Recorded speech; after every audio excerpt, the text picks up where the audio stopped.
بسم اللہ الرحمن الرحیم. السلام علیکم dear students. Once again myself is Zahir Mahmood. Apex group of colleges کی آن لائن کلاسز میں خوش آمدید. تو اسٹوڈنٹس ہم سبجیکٹ پڑھ رہے ہیں principle of commerce I com part 1 اور آج اس کا ہم لیکچر نمبر 13 ڈسکس کریں گے. تو بیٹا ہمارا چیپٹر ہے سول ٹریڈرشپ یعنی کہ سول پروپرائٹرشپ یا واحد ملکیتی کاروبار.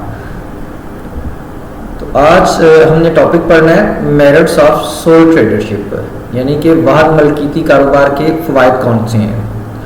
تو بیٹا اس کوشچن کو سٹارٹ کرنے سے پہلے ہم اس کا تھوڑا انٹروڈکشن پڑھیں گے جو ہم نے لاسٹ کوشچن کے اندر بھی پڑھا تھا کہ جو سول ٹریڈرشپ ہے وہ کاروبار کی ایک سب سے سادہ اور سب سے قدیم شکل ہے یعنی کہ کاروبار کی سب سے پرانی شکل ہے.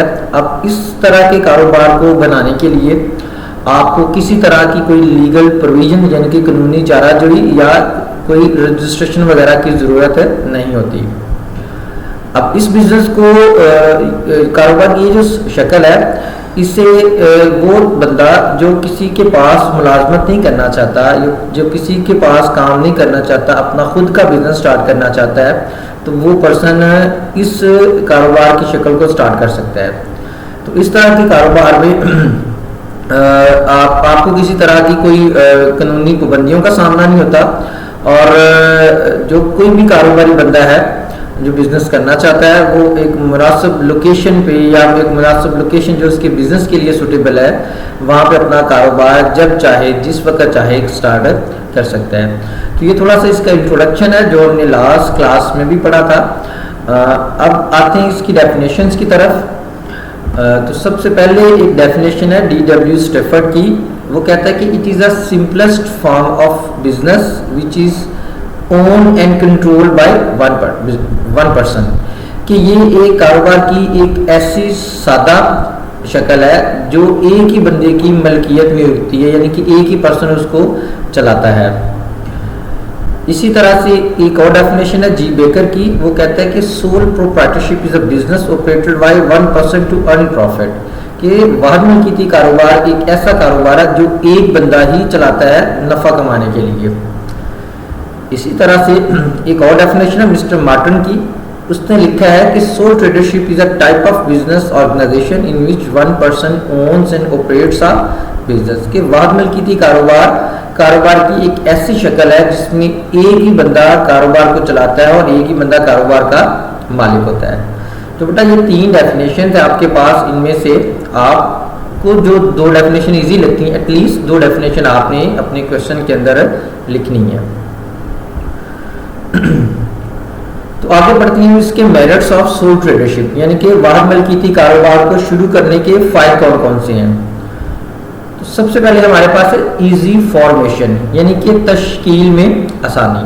تو بیٹا واحد ملکیتی کاروبار کو شروع کرنا اور چلانا نہایت آسان ہوتا ہے کیونکہ اس طرح کے کاروبار کو شروع کرنے کے لیے نہ تو گورنمنٹ آف پاکستان نے کوئی خاص قانون بنایا ہے اور نہ ہی کوئی آپ کو قانونی پابندی کا سامنا کرنا پڑتا ہے.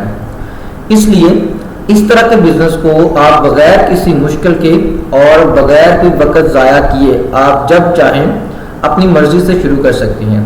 یعنی کہ گورنمنٹ کی طرف سے اس طرح کے بزنس کو سٹارٹ کرنے میں کوئی قانونی پابندی نہیں ہوتی. لہٰذا اس کاروبار کو تشکیل دینا اس کاروبار کو فارمیٹ کرنا اس کاروبار کو بنانا بالکل ہی ایک آسان جاب ہے.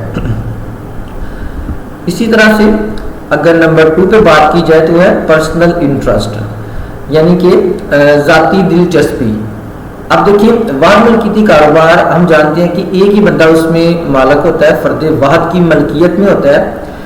اس لیے اس کی کوشش ہوتی ہے کہ وہ اپنے کاروبار میں زیادہ سے زیادہ ترقی کرے اور ایسا کوئی کام نہ کرے جس سے اسے کاروبار میں نقصان اٹھانا پڑے. تو لہٰذا وہ اپنے کاروبار کی ترقی کے لیے اور نقصان سے بچنے کے لیے وہ زیادہ دلچسپی سے کام کرتا ہے زیادہ جوش و خروش سے کام کرتا ہے اور زیادہ لگن سے کام کرتا ہے.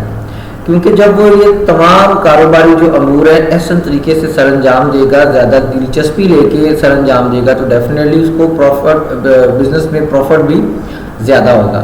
تو لہٰذا اس کی ذاتی دلچسپی ہوتی ہے، وہ اپنا جو 100% دینے کی کوشش کرتا ہے کہ وہ کاروبار کو زیادہ احسن طریقے سے چلائے۔ اسی طرح سے نمبر 3 پہ جو پوائنٹ ہے ہمارے پاس وہ ہے کوئک ڈیسیجنز، یعنی کہ بلا تخیر فیصلے۔ اب دیکھیں ہم نے بات کی کہ جو واحد ملکیتی کاروبار ہے اس میں ایک ہی پرسن انوالو ہوتا ہے۔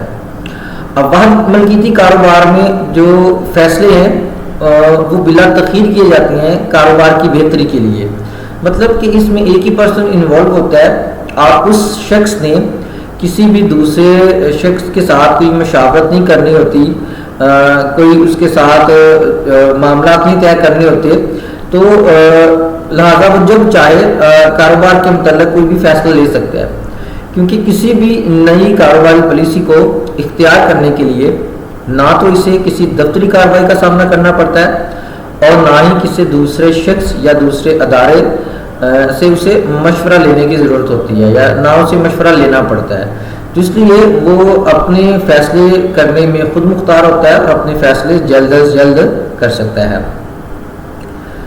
تیسرا بیٹا نمبر 4 پہ اس کا جو فائدہ ہے اس کاروبار کو شروع کرنے کا وہ ہے فریڈم آف ایکشن، یعنی کہ کاروبار کرنے کی آزادی یا کاروباری آزادی۔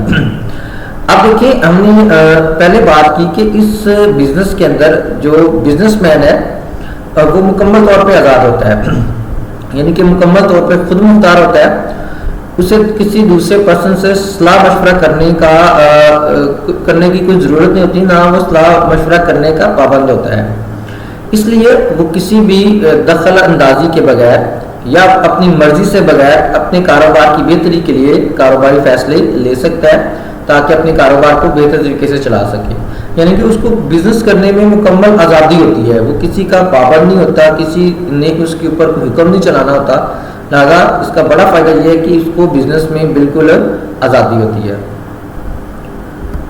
5ویں نمبر پہ ہم نے جس پوائنٹ کو رکھا ہے وہ ہے بزنس سیکریسی، یعنی کہ رازداری۔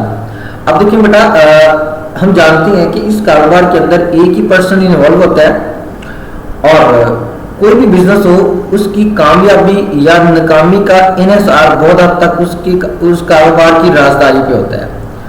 اب واحد ملکیتی کاروبار میں رازداری جو ہے وہ سب سے زیادہ بہتر ہوتی ہے، چونکہ واحد ملکیتی کاروبار میں آجر اکیلا ہی سارے کاروباری امور سر انجام دیتا ہے اور تمام فیصلے بھی وہ خود ہی کرتا ہے، اس لیے اس کا کوئی بھی جو کاروباری راز ہے وہ ظاہر نہیں ہو پاتا یا کوئی بھی کاروباری جو راز ہے وہ افشا نہیں ہو پاتا، اور اسی طرح کاروبار کی جو رازداری ہے وہ بھی قائم رہتی ہے۔ لہذا کاروبار کرنے کے جو یعنی کہ کاروبار کے جو اکاؤنٹس ہوتے ہیں، جو کھاتا جات ہوتے ہیں، نہ تو ان کا آڈٹ کرنا پڑتا ہے، نہ ان کی کوئی تشہیر کرنی پڑتی ہے جس طرح کے کمپنیز کے اندر کرنا پڑتا ہے، لیکن واحد ملکیتی کاروبار میں اس طرح کی کوئی تشہیر ضروری نہیں ہوتی، لہذا اس کے کاروبار کی جو رازداری ہے وہ مینٹین رہتی ہے۔ نمبر 6 پہ جو پوائنٹ ہے وہ ہے کانٹیکٹ ود کسٹمرز، یعنی کہ صارفین سے رابطہ۔ کسٹمر صارفین کو کہتے ہیں، صارفین سے رابطہ۔ اب جیسا کہ یہ کاروبار چھوٹے پیمانے پہ کیا جاتا ہے، یعنی کہ محدود پیمانے پہ کاروبار کیا جاتا ہے، اور اس کاروبار میں جو کاروبار کا مالک ہے اس کا صارفین سے رابطہ بھی براہ راست ہوتا ہے، یعنی کہ ڈائریکٹ اس کا کانٹیکٹ ہوتا ہے اپنے کسٹمرز کے ساتھ، اس لیے اسے پتہ ہوتا ہے کہ کسٹمرز کو کون سی چیز پسند ہے، وہ کسٹمر کی پسند ناپسند، ان کے ذوق، ان کے شوق کو مد نظر رکھ کے ہی اشیاء پیدا کرتا ہے، تو لہٰذا اس میں اس کا بڑا فائدہ یہ ہے کہ کاروبار کا جو مالک ہے وہ اپنے گاہکوں کے ساتھ ڈائریکٹلی ایک کانٹیکٹ رکھ سکتا ہے، ایک ریلیشن شپ بنا سکتا ہے۔ نمبر 7 پہ جی پرسنل ریلیشن شپ، یعنی کہ ذاتی تعلقات۔ اب دیکھیں یہ کاروبار ایک چھوٹے پیمانے پہ ہوتا ہے اور اس میں لمیٹڈ سی لیبر ہوتی ہے، یعنی کہ مزدور بھی تھوڑے ہوتے ہیں، تو واحد ملکیتی کاروبار میں آجر اپنے مزدوروں کے ساتھ ذاتی جو نوعیت کے تعلقات ہیں وہ بنا لیتا ہے، یعنی کہ ایک جو پرسنل ریلیشن شپ ہے لیبر کے درمیان اور کاروبار کے مالک کے درمیان وہ ڈیولپ ہو جاتا ہے، جس کی وجہ سے مالک اپنی لیبر یا اپنے لوگوں کے مسائل سے بخوبی واقف ہوتا ہے، اسے اچھی طرح پتہ ہوتا ہے کہ میرے لیبر کو کون کون سے مسائل کا سامنا ہے اور ان کو وہ بر وقت ان مسائل کی جو ہے وہ ان مسائل کو دور بھی کرتا ہے اور وقت پہ ان کے مسائل کو دور کر کے وہ ان کی ہمدردیاں حاصل کر سکتا ہے. اس طرح وہ مزدور اس بندے کے لیے، اس کاروباری آدمی کے لیے یا واحد آجر کے لیے دل جمعی سے کام کرتے ہیں، دل لگا کے کام کرتے ہیں، جس سے اس بندے کی پیداوار میں، کاروباری پیداوار میں بھی اضافہ ہو جاتا ہے. اس طرح نیکسٹ نمبر 1 پہ ہے ایزی ایکسیس، یعنی کہ آسان رسائی، آسان پہنچ. اب دیکھیں عام طور پہ جو واحد ملکیتی کاروبار ہوتے ہیں، یعنی کہ چھوٹی پرچون کی دکانیں ہیں یا اس طرح کے جو چھوٹے چھوٹے بزنس ہیں، وہ عام طور پہ ایسے علاقوں میں بنائے جاتے ہیں جو آبادی والے علاقے ہوتے ہیں، یعنی کہ گھروں کے نزدیک بنائے جاتے ہیں. یا آگے کیا کرتا ہے، اپنے گھر میں ہی جو ایک دکان بنا لیتا ہے یا ایک چھوٹا سا بزنس سٹارٹ کر لیتا ہے، جس کی وجہ سے صارفین کی کاروبار تک یا آجر تک جو رسائی ہے وہ بالکل ایزی ہو جاتی ہے. یعنی کہ جو کنزیومرز ہیں، جو کسٹمرز ہیں، ان کی پہنچ میں یہ چیزیں ہوتی ہیں، وہ آسانی سے وہاں سے جا کے چیزیں حاصل کر سکتے ہیں. اس طرح نیکسٹ نمبر 9 پہ جی لیس پبلسٹی کاسٹ، یعنی کہ پبلسٹی کہتے ہیں نشر و اشاعت کو یا تشہیر کو، تشہیر کی خرچوں میں کمی یا خرچوں میں بچت ہونا، یعنی کہ نشر و اشاعت کی بچت. اب دیکھیں واحد ملکیتی کاروبار میں جو آجر ہے وہ محدود مقدار میں اشیاء پیدا کرتا ہے، کیونکہ اشیاء کی منڈی بھی محدود ہوتی ہے. لہذا جو کاروباری آدمی ہے، یعنی کہ جو آجر ہے، اسے اپنی اشیاء فروخت کرنے کے لیے نشر و اشاعت کے پر کوئی اضافی اخراجات نہیں لگانے پڑتے. اس طرح سے اس کی جو کاسٹ ہے پبلسٹی کی وہ بچ جاتی ہے. نیکسٹ نمبر 10 پہ جی ایزی ڈیزولیشن، یعنی کہ آسان خاتمہ. اب دیکھیں جس طرح سے اس کاروبار کو آسانی سے بنایا جا سکتا ہے، اسی طرح سے اس کاروبار کو آسانی سے ختم بھی کیا جا سکتا ہے. کیونکہ جس طرح اس کو بنانے کے لیے کسی قانون کو آپ کو فالو نہیں کرنا پڑتا، لا کو فالو نہیں کرنا پڑتا، اسی طرح اسے ختم کرنے کے لیے بھی کسی قسم کی کوئی قانونی کارروائی کی ضرورت نہیں ہوتی. یعنی کہ کاروبار کو فروخت کرنے کے لیے چند دن تو لگ سکتی ہیں، مگر کاروباری جو سرگرمی ہیں، جو بزنس ایکٹیویٹیز ہیں، ان کو آپ جب چاہیں، جس وقت چاہیں، ان کو آپ ڈیزالو کر سکتے ہیں، ختم کر سکتے ہیں. لہٰذا اس طرح کے کاروبار کو ڈیزالو کرنا بھی کوئی مشکل نہیں ہے، آسانی سے آپ اس کا خاتمہ کر سکتے ہیں. نیکسٹ ہے فلیکسیبلٹی، یعنی کہ لچکداری. تو دیکھیں بیٹا جو واحد ملکیتی کاروبار ہے وہ زیادہ لچکدار ہوتا ہے. اب لچکدار سے مطلب یہاں پہ کیا ہے کہ آپ اپنے کاروبار کو اپنے حالات کے تحت جب چاہیں تبدیل کر سکتے ہیں. اب جو واحد آجر ہوتا ہے وہ حالات کے مطابق بزنس کو کسی بھی شخص سے مشورہ کیے بغیر آسانی سے تبدیل کر سکتا ہے یا اس میں کچھ تبدیلیاں لا سکتا ہے. یعنی کہ بوقت ضرورت کاروبار کی نوعیت بھی تبدیل کی جا سکتی ہے. اور نیکسٹ ہے جی سیونگ ان بزنس کاسٹ یا سیونگ ان بزنس ایکسپینس، یعنی کہ کاروبار کے جو مصارف ہیں، کاروبار کے جو اخراجات ہیں، ان میں کمی ہونا.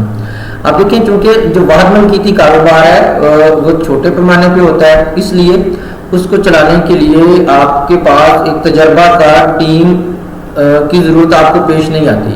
یعنی کہ ماہرین، جو تجربہ کار ماہرین ہیں، ان کی ضرورت نہیں پڑتی، بلکہ ضرورت پڑنے پہ جو واحد آجر ہے وہ اپنے فیملی ممبرز کو، اپنے افراد خانہ کو ہی بزنس کے اندر لگا کے اپنی اس ضرورت کو پورا کر سکتا ہے اور اپنے کاروبار کے جو اخراجات ہیں ان کو کم کر سکتا ہے. یعنی کہ اپنے اخراجات میں وہ بچت کر سکتا ہے. تو بیٹا آج یہیں پہ ہماری کلاس ختم ہو جاتی ہے. آج ہم نے یہ ہاف کوشچن ڈسکس کیا ہے. انشاءاللہ اس کا جو نیکسٹ پورشن ہے وہ اگلی کلاس میں آپ لوگوں کے ساتھ ڈسکس کیا جائے گا، اور اس کو ہم باقی جو پوائنٹس ہیں وہ نیکسٹ کلاس میں پڑھیں گے. تو اپنا بہت سارا خیال رکھیے گا. انشاءاللہ نیکسٹ کلاس میں دوبارہ آپ سے ملاقات ہوگی. اللہ حافظ.